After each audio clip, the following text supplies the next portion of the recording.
Hey everyone, welcome to another episode of Do Stuff Drink Beer. I'm Dan, and you landed yourself on a Do Stuff video.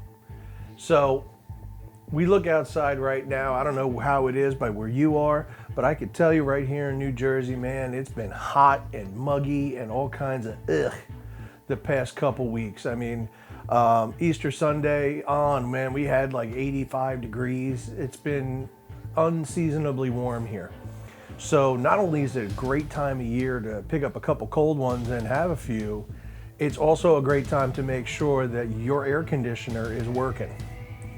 So for those of you who don't know, I do HVAC and refrigeration as a day job, and I can tell you that I personally have been running my HVAC system. I've been running the AC all day just to get some of that humidity out. And I'm sure you guys have as well. Today's video is all about basic AC maintenance.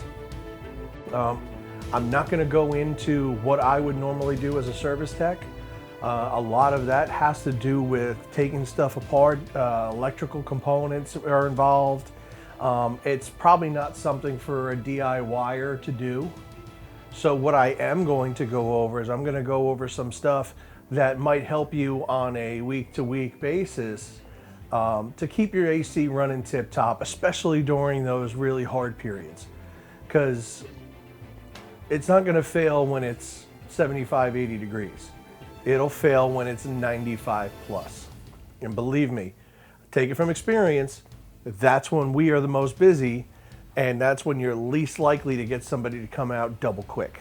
What we're going to end up talking about is we're going to talk about your outdoor unit, what it does, and how to maintain it. We're going to talk about your indoor unit, what's inside there and how you're going to maintain it. Plus, we're also going to talk about filter media. And we're going to talk about some of the small things that you can do as a homeowner that can keep your machine running tip-top. So we have a place inside that absorbs, we have a place outside that rejects. You're probably familiar with this. If you look at your own HVAC system, you'll know that there's a machine that sits outside, it's got a fan on top of it. So that is your condensing unit. So you're going to have an outdoor unit and you're going to have an indoor unit where your air is cooled, where the heat is being removed from the house. So in order to do proper maintenance, the first thing you should do, let's go look at the outdoor unit. So this is your outdoor unit, commonly called your condenser or condensing unit. It actually contains two of the major parts of the refrigeration system. It contains the condenser coil, which wraps around the outside. And in the middle here, if you look down through the top grate, you'll actually see your compressor. Your compressor is like the heart of the system. And much like our hearts pump blood around this machine, your compressor will pump Freon around the system. Okay.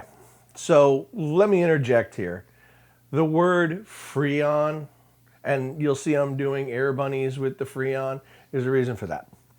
Freon is not what you think it is. Everyone thinks that it's an actual chemical. It's not. Freon is a brand name made by DuPont. And here's how they did it.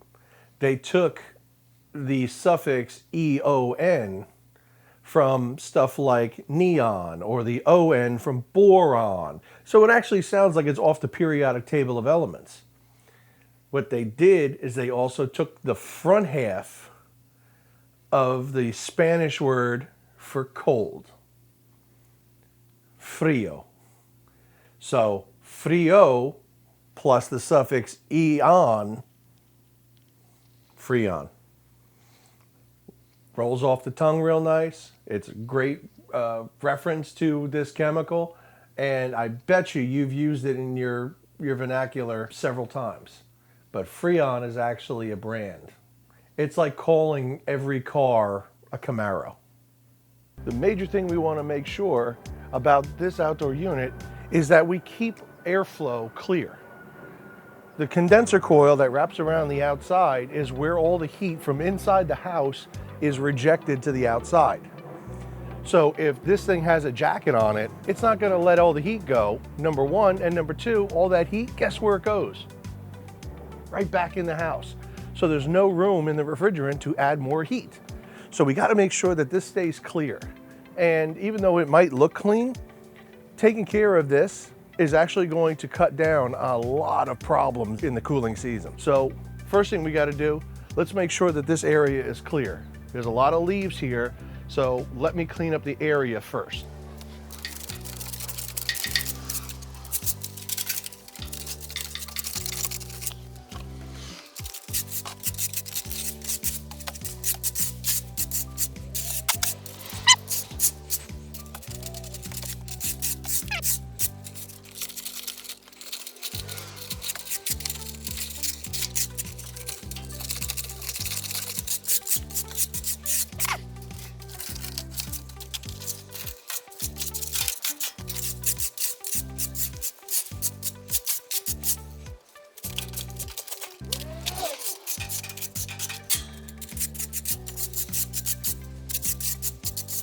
All right, so now I've cleared the area around my condenser because I want to make sure that any possible leaves, dust, dirt, sticks, grass clippings, any of that stuff doesn't get sucked into my condenser.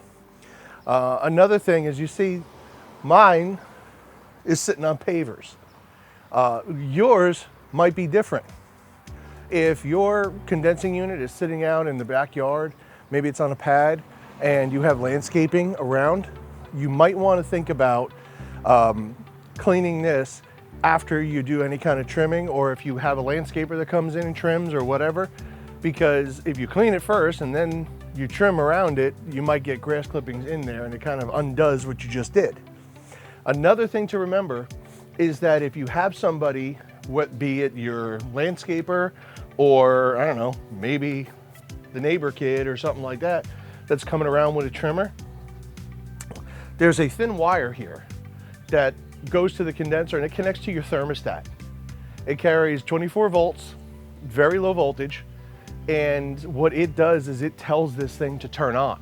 So when you turn on your AC from the wall inside at the thermostat, that's what's carrying the signal to turn this guy on so you get cool.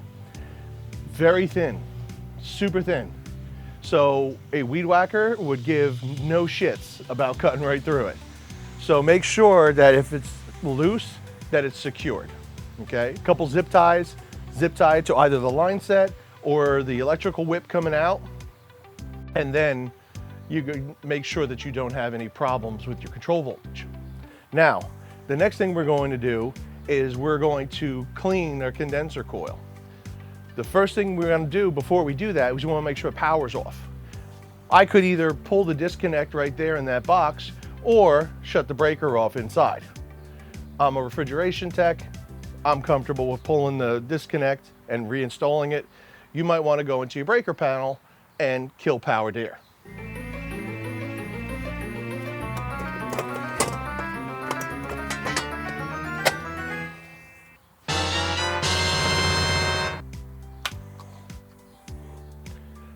So now this power is killed, I can start to wash my coil. Now again, we're doing this because we want to make sure that we have good airflow through the condenser fins. If we can't get airflow through, she's as good as done. Now, I'm not using any fancy equipment. I'm using just a regular old garden hose and a spray nozzle, but here's the difference. I'm not going to put it on jet. So this is a multi-position thing. I'm not going to put it on jet. I'm going to put it on flat so I have a good fan spray. And another thing is, I'm not going to go directly into the coil, because what we're going to do that way is push whatever's in there further in. Airflow enters this way and it comes out the top. So typically what I would do as a service tech is I would take this off, I would take this grill off, obviously remove this and move from the inside out to push the shit back out the way it came in. Really, unless you're comfortable doing that, I would advise against it. So this video is kind of about basic maintenance. I'm going to take this guy and I'm going to spray it more at a downward angle. What that's going to do is that's going to push out anything that might be in the first ½ inch or so and wash it out. If you do this often, that's as much of the crap as you can get. But again, be mindful of other things. If you've got a dog, if you've got cats in the area, if you got something like that, that's going to create fuzz or hair or anything that's in here. If you get the fuzzy wuzzies from the trees like I do, these goddamn things, okay, they get sucked right in there. So I do this quite a few times during the season. We're gonna turn our hose on and we're gonna watch it spray all over my feet. So the hose reel broke. So I'm using this, I'm gonna put my thumb over it, but you see I'm going at a downward angle.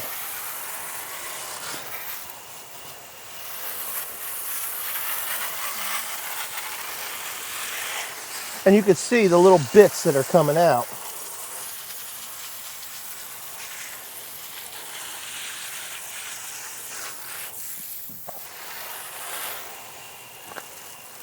See the angle?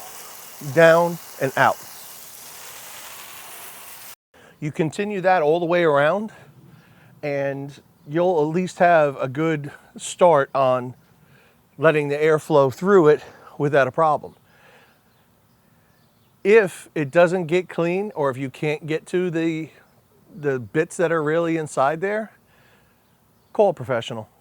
All right, we're happy to come out. Being able to take care of your machine so you don't have a catastrophic breakdown that will cost you time and money is what we do.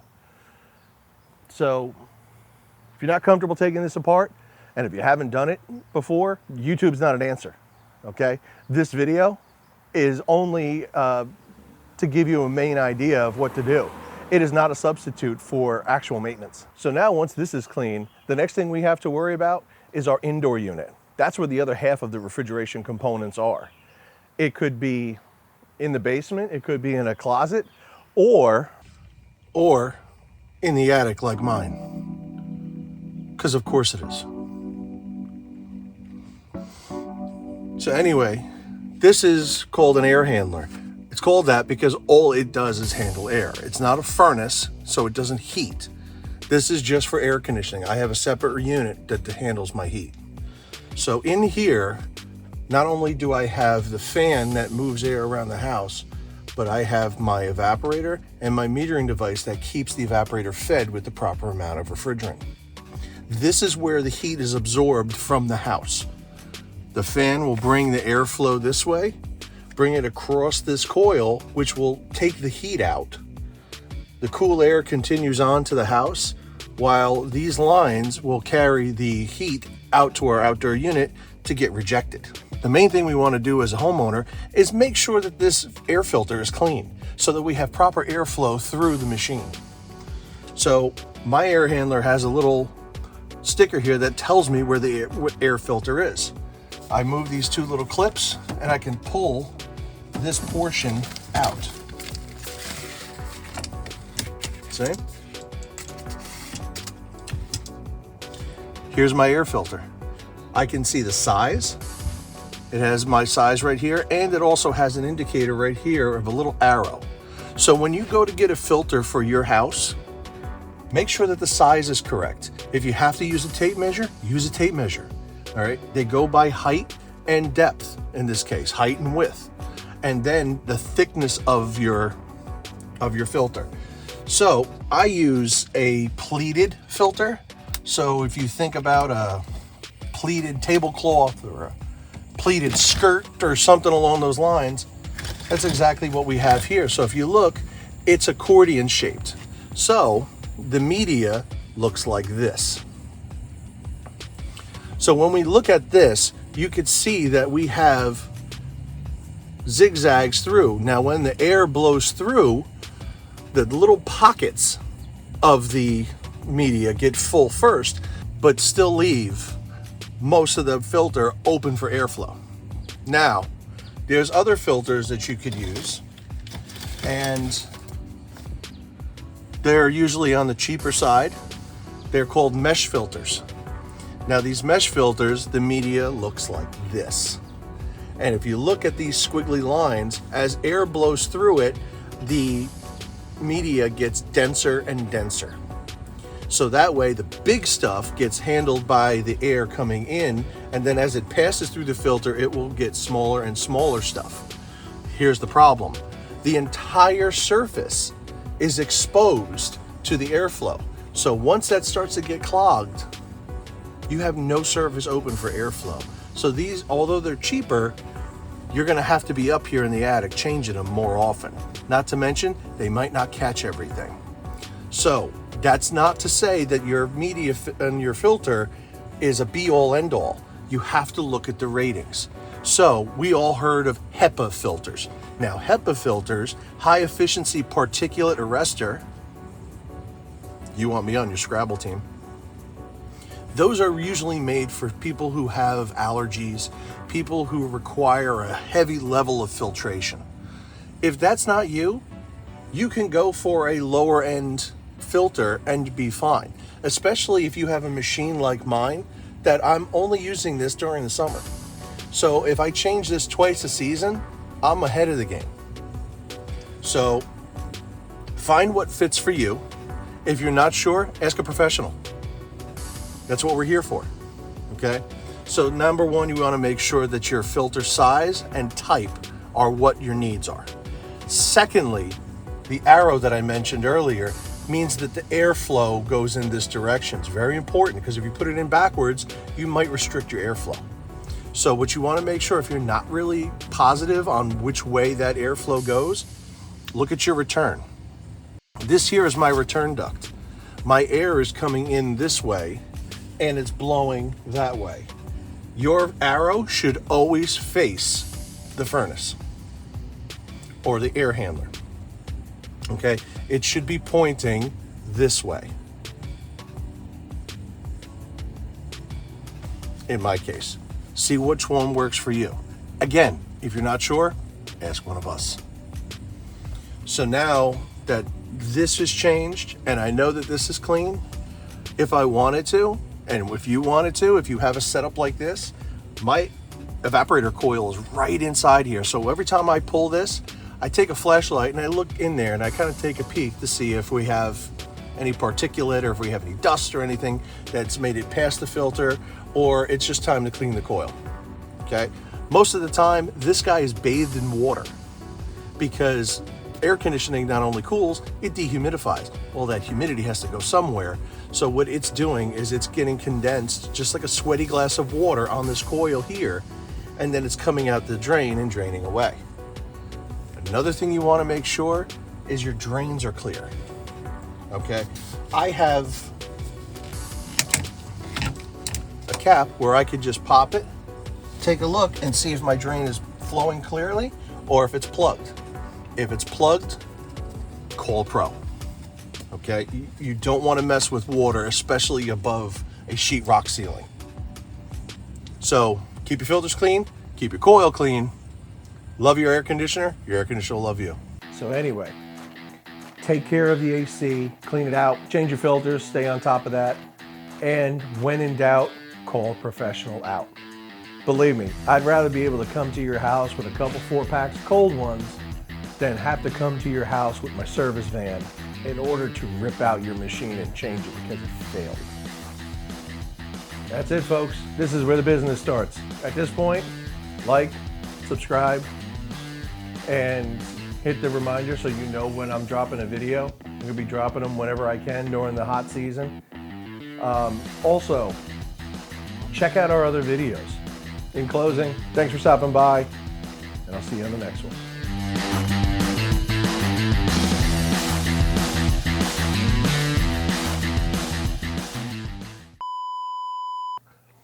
Believe me, I'd rather be able to come to your house with a couple 4-packs of cold ones than have to come to my house, your house.